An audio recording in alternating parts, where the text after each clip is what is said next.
educación. Soy Gloria Inés Rojas Quevedo, docente en la Institución Educativa Municipal Técnica de Acción Comunal.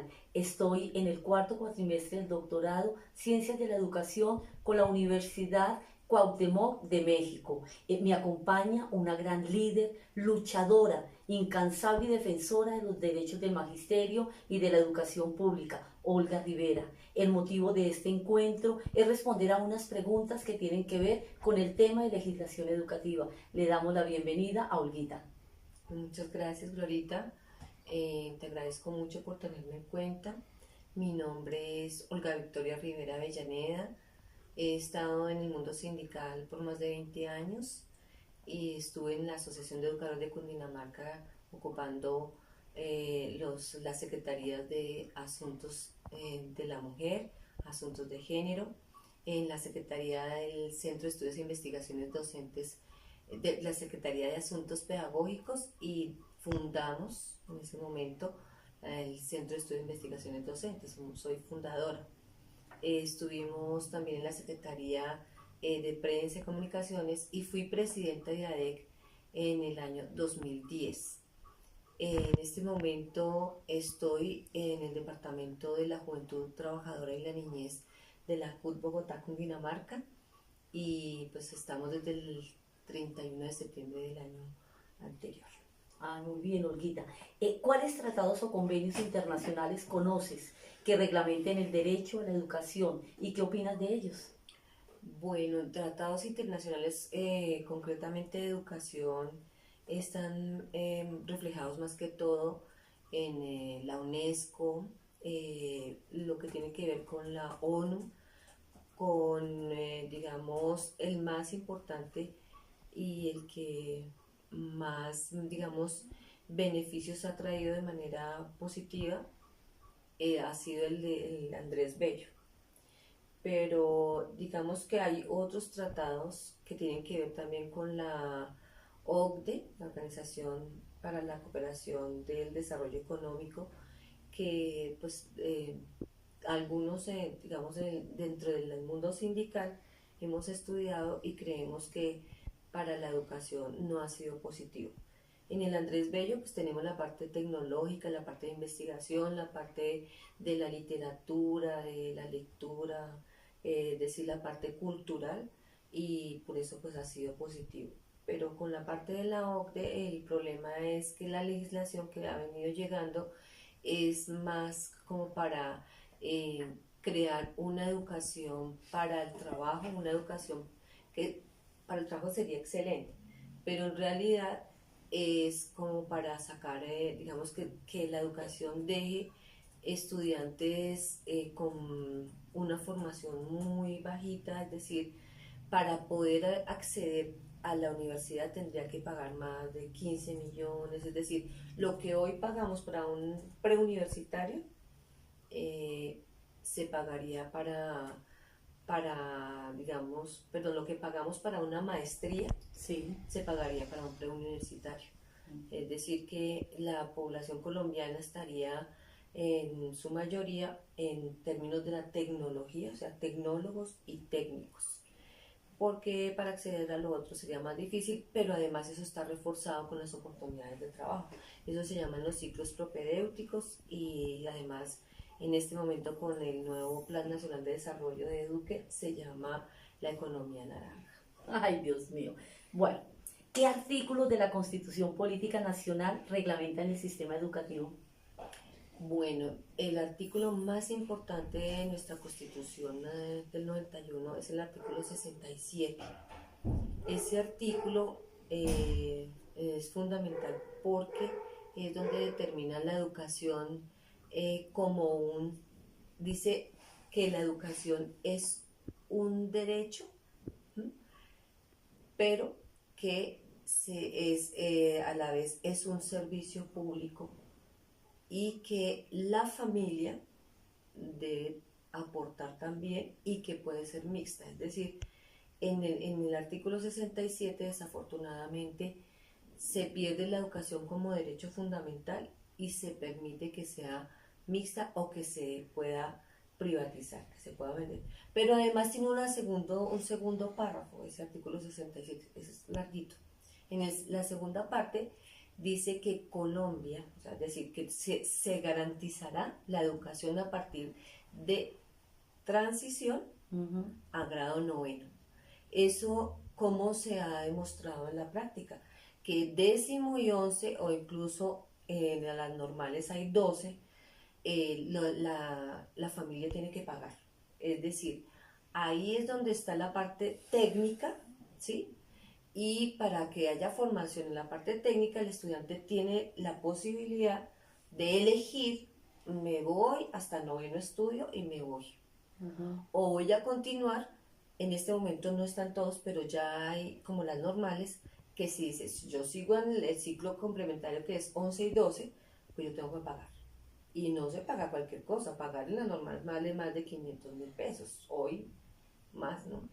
Entonces, sí. Igualmente cuando se hace la articulación de la educación con la universidad, entonces esa articulación también es para sacar técnicos, está con décimo y 11, se está previendo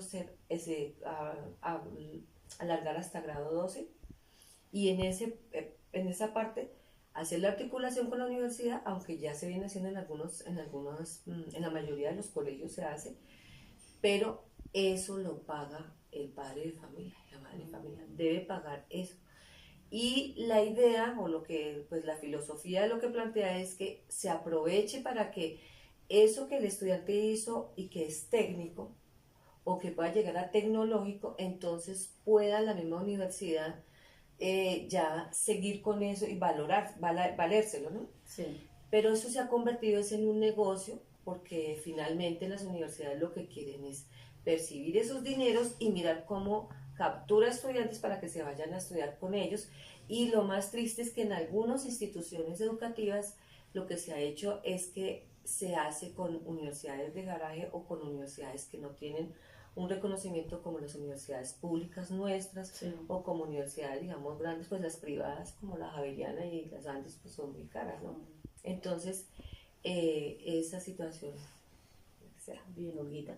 ¿Qué marco legal reglamenta la educación en Colombia? Bueno, dentro del marco legal, pues fundamentalmente está el artículo 67, pues como la Constitución, sí. Como la mamá de las normas, ¿no? La jerarquía está en la Constitución Política Nacional.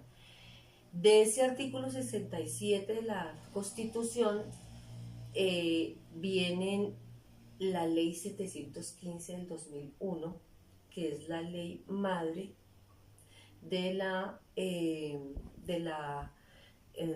educación pública, pero también esa ley determina cómo va a ser el presupuesto no solamente para educación, sino para salud, para agua potable, para saneamiento ambiental y para la inversión social.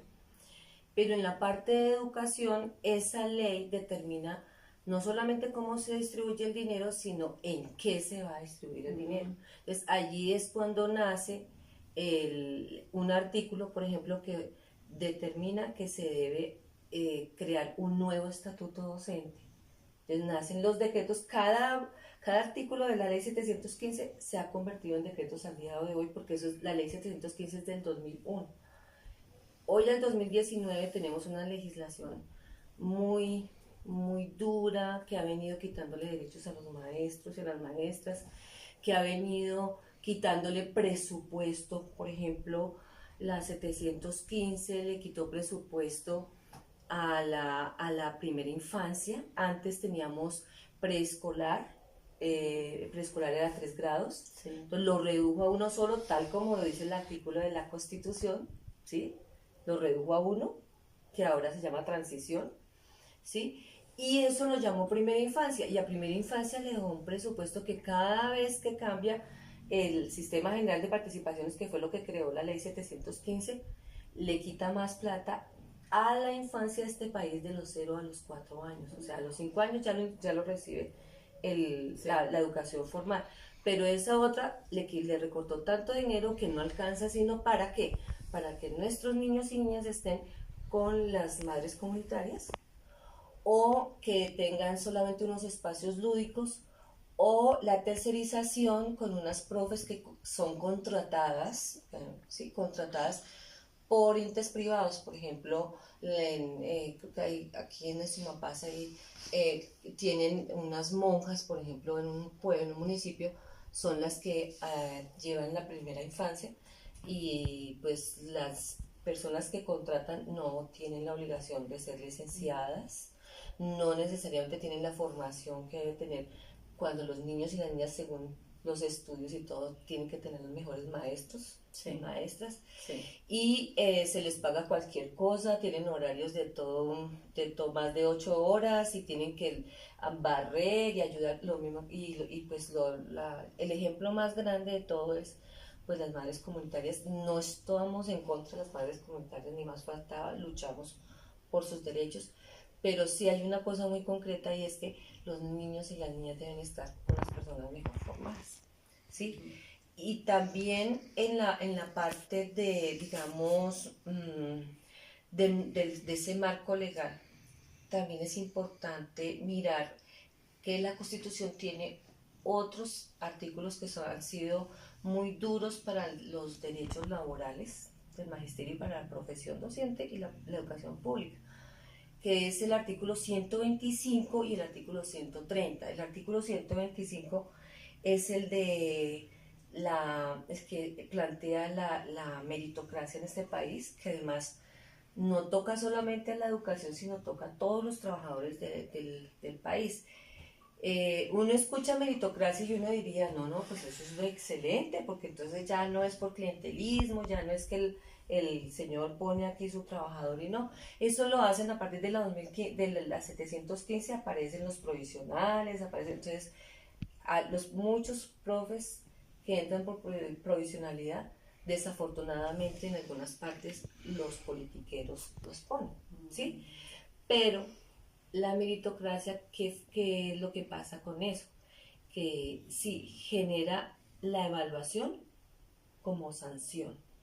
Es donde plantea la evaluación de desempeño individual para uno mantenerse, o sea, de ahí es donde cambia la carrera docente, ¿sí? Entonces, antes esa meritocracia, ¿sí? Del 125, y antes digamos, es decir, la pedagogía y la evaluación estaba dentro del aula, ¿sí?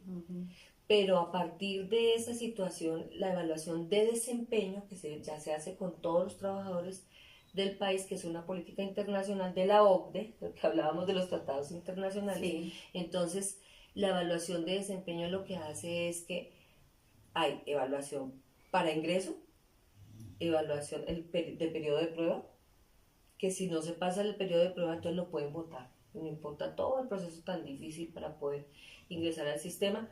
Evaluación de desempeño para mantenerse en el cargo, ¿sí? Y evaluación de desempeño para ascender, ¿sí? Y cuando se hace la evaluación de desempeño para mantenerse en el cargo, si se saca menos de 60 puntos, si se pierde 2 veces consecutivas, pues lo echan también. Y para el ascenso, también, que ahora es con el video y eso, todo eso tiene un problema muy grave, y es que no depende, ni demuestra, ni fortalece, ni fundamenta la pedagogía, el saber, la academia y la ciencia y el arte y el conocimiento, sino que toda esa evaluación de desempeño depende de cómo le va uno con el rector, o de cómo uno la va con los directivos docentes, o cómo uno no opina, no piensa, no critica, no dice, ¿sí? Entonces, no es la evaluación pedagógica, sino es una evaluación sanción. Sí. Bien, Olguita, ¿qué acuerdos basados en la educación ha suscrito Colombia en otros países? Bueno, yo digamos que digamos que yo retomo el de Andrés Bello, que fue con España, o sea, entiendo que fue en Madrid, y después se vino para Latinoamérica, ¿no? Entonces está Ecuador, Bolivia, Chile, es decir, Latinoamérica, ¿no? y que ha sido pues lo que hablábamos al principio. Pero en este momento digamos que los acuerdos más importantes y que están influyendo y que están determinando la educación en Colombia son los acuerdos firmados con la OCDE, la organización. Y tenemos otro anterior que tiene que ver con, con el de la Fundación Compartir, ¿sí? Aunque la Fundación Compartir se hizo en Colombia, está relacionada con otros países, pero es precisamente para hablar de la educación de excelencia, ¿sí? La excelencia en la educación. Pero esa excelencia en la educación no está medida a través nuevamente de la academia, el conocimiento, la ciencia, como debe ser, sino que esa excelencia de la educación está basada en esas exigencias que el Ministerio de Educación tiene para medir la calidad a través de las pruebas saber, a través de la eficiencia, la calidad, o sea, tiene la cobertura, ¿sí? Entonces, por ejemplo, digamos, el guía mide esos 4 elementos, ¿sí? Pero finalmente lo que mide está dentro de las pruebas saber, es decir, si el colegio está mal porque el año pasado le fue bien, pero este año le fue mal al colegio, entonces queda mal evaluado a través de la excelencia. Si el colegio en comparación con otros colegios le va mal, entonces también le califican bajito porque eso tiene una calificación. Sí. Si el colegio no le perdieron estudiantes, así, ¿sí? Si le perdieron estudiantes, depende de la cantidad de estudiantes que le pierda al año, ¿sí? También le bajan. Entonces, si perdieron muchos, le bajan. Pero ahí no le preguntan si fue que perdieron porque no aprendieron, porque eran vagos, porque llegaban borrachos, porque los chinos, porque acá ahora los estudiantes ahí tenemos estudiantes, o sea, la situación difícil del país está en el aula. Entonces, nosotros nomás no tenemos un aula sencilla, tenemos un aula fuerte, tenemos la problemática del país ahí sentada con nosotros. Entonces, que un curso, digamos, de 11 se saque un alto porcentaje en las pruebas saber, ¿sí? No significa que sea totalmente por el magisterio. ¿Sí? También en la casa les ayudan, las condiciones son especiales. Y además hay cursos de cursos. De pronto uno, desde que están en sexto, séptimo, octavo, noveno, yo soy profe, por eso yo hablo así, como maestra. Uno ya sabe que en séptimo ahí hay pelados que son regulares, y uno dice, no, esos pelados cuando les toque en 11, posiblemente ese curso va a ser regular. O uno en décimo ya los mira, ya sabe.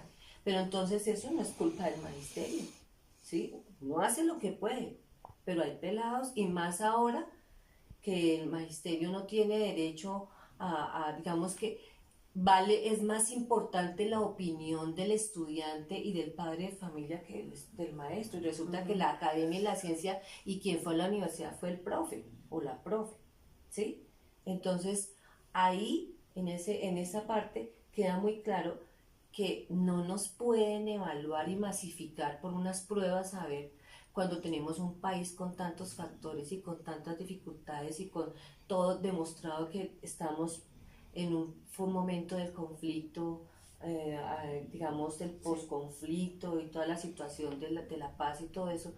Entonces, nosotros cómo vamos a tener un aula donde todos son divinos, bellos y todo el mundo tiene que pasar y si no pasa, entonces es culpa de nosotros. Entonces, ahí se demuestra, ¿sí? En esos elementos, aunque me faltó el del ambiente, pero se demuestra que eso no mide la academia, la ciencia y el conocimiento de un ser humano, ¿sí?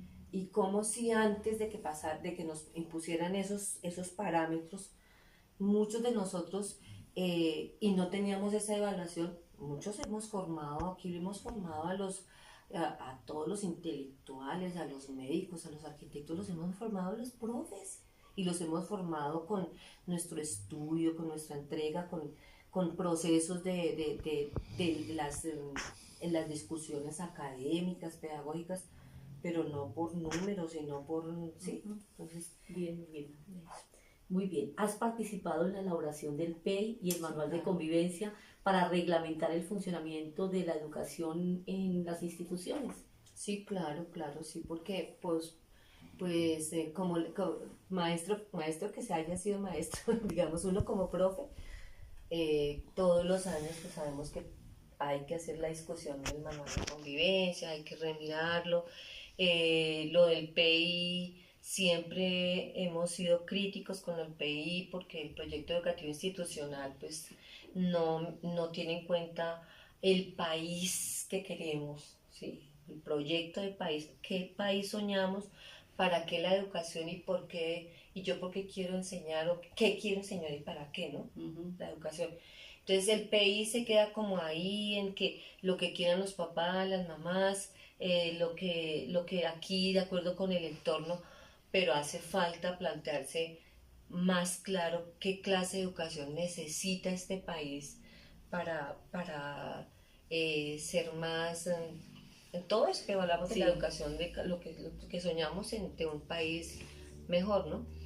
Y con ciencia, arte, educación, feliz, Ay, alegre, todo eso. sí. Entonces, el PI y las corrientes pedagógicas y los modelos pedagógicos, pues digamos que se estudian, pero no se profundizan. Y finalmente, pues como yo estuve en el CI, en la parte pedagógica en ADEC, eh, nosotros recorrimos bastante, por ejemplo, con Dinamarca y todo eso, y uno ve es que el PI está escrito, pero poco que ver con la realidad. Es decir, ya es que nosotros somos constructivistas, dicen unos profesores, pero vaya uno a mirar si se tiene, el concepto yo creo que sí se tiene porque se ha avanzado bastante, Sí. pero no todo el mundo está manejando el mismo discurso y no todo el mundo tiene, y no tiene corresponde con la realidad. Entonces, eso del PEI y el manual de convivencia, pues creo que sí hace falta una formación, sobre todo más con los padres y madres de Sí. familia y con los estudiantes para que avancemos a proponer otras cosas. Ay, muy bien. ¿Y qué recursos utilizas tú para conocer lo de la legislación educativa? Internet más que todo, los libros, los documentos, la formación que hacemos y recibimos en el sindicato y pues en ahora aprendiendo mucho más y aportando interesante. Bueno, ¿y qué consecuencias trae para tu labor en conocer o desconocer la legislación educativa? Bueno, primero como maestra es un error no conocer la legislación y como sindicalista pues mucho peor, ¿no? Eso sí es parte de la tarea que uno tiene. Pero yo digo que como maestros y maestras sí nos hace mucha falta conocer qué derechos y qué es lo que hay a nivel digamos, de la parte laboral, de la parte pedagógica. Y entonces muchas veces nos quedamos, yo sé, por ejemplo, en este momento la legislación está haciendo que el maestro tenga, y la forma como está manejando los colegios, que eso está planteado como una empresa, ¿no? El emprendimiento, que es Sí. la economía naranja de Eduque, ¿sí? Entonces, ¿qué hace un colegio empresa? Ya no tiene un rector, ya no tiene un académico en la dirección como antes, ahora tienes un gerente, ¿sí? Y pone a producir y a llenar formatos, de cuando acá nosotros los profes estábamos llenando formatos antes que estar con los niños y las niñas, ¿sí? Ahora tenemos que llenar formatos, decir, esa empresa cada vez presiona más y genera acoso laboral, genera estrés, genera ambientes laborales negativos. Entonces, digamos que esa es como la situación que yo... De verdad que fue un rato muy agradable, muy enriquecedor y te agradezco mucho por ese espacio que tú nos das, que tú nos brindas. Gracias. Y nuevamente mil gracias. Ay, tan bonita.